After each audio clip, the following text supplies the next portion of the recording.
আর নেইমারের খেলা দেখা যাবে না। নেইমার অবসর নিয়ে নিল।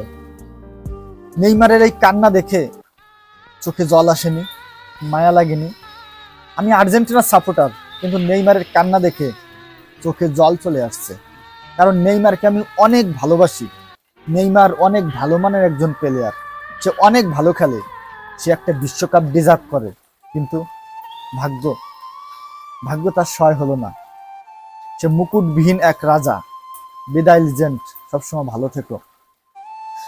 এই মাঠেই নেইমার প্রথম ব্রাজিলের জার্সিতে খেলে এবং এই মাঠেই নেইমার বিদায় নিয়ে চলে গেল।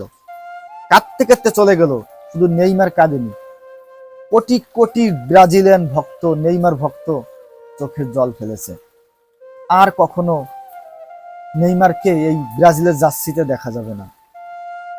সত্যি এটা যে কতটা কষ্টের। যারা খেলাকে ভালোবাসে, নেইমারকে ভালোবাসে, তারা জানে। আমি আর্জেন্টিনার ফ্যান, তাতে কি, আমি নেইমারকে অনেক ভালোবাসি, কারণ সে অনেক ভালো মানের একজন প্লেয়ার। এর ভিতরে ব্রাজিলিয়ান সাপোর্টারদেরও কিছু বলতে চাই, যে তোমরা মেসিকে নিয়ে কতটা খারাপভাবে ট্রোল করো। মেসি খেলতে পারে না, মেসি কি খেলে, মেসি পেনাল্টি মিস করে, মেসির কোনো খেলা হয় নাকি? যে মেসিকে সর্বকালের সেরা ফুটবলার বলা হয়, সেই মেসিকে নিয়ে তোমরা ট্রোল করো, সেই মেসিকে তোমরা বাজে ইঙ্গিত করো। আসলে তোমরা খেলা বোঝো না। যদি খেলা বুঝতে, তাহলে কখনো মেসিকে নিয়ে ট্রোল করতে না। আমি আর্জেন্টিনার ফ্যান, আমি তো নেইমারকে নিয়ে কখনো ট্রোল করি না।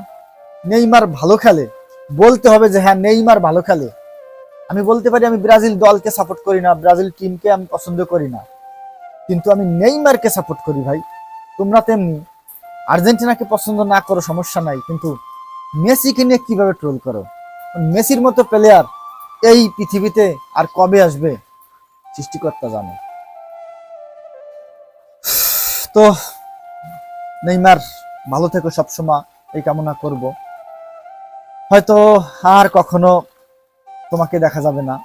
ক্লাবে খেলবে কিনা জানি না, মনে হয় খেলবে, যেহেতু সে ক্লাবে ক্লাব থেকে কিনে নিয়েছে। আরো কিছুদিন, কিছু বছর খেলা চালিয়ে যাবে, কিন্তু আর বিশ্বকাপে নেইমারকে দেখা যাবে না। নেইমার চেয়েছিল তার ভাগ্যে যেন একটা বিশ্বকাপ জোটে। গত বিশ্বকাপে সে বলেছিল আমি সামনের বিশ্বকাপটা জিতবো, কিন্তু ভাগ্য সহায় হলো না। হল্যান্ড তছনছ করে দিল নেইমারের স্বপ্নকে, ভেঙে দিল কোটি কোটি ব্রাজিলিয়ান ফ্যানদের হৃদয়। তো ঠিক আছে, খেলায় হার জিত থাকবে, এই নিয়ে কষ্ট পাওয়ার কিছু নেই, এভাবেই চলবে। ঠিক আছে, ভালো থাকেন সবাই, খেলা উপভোগ করেন। ধন্যবাদ সবাইকে।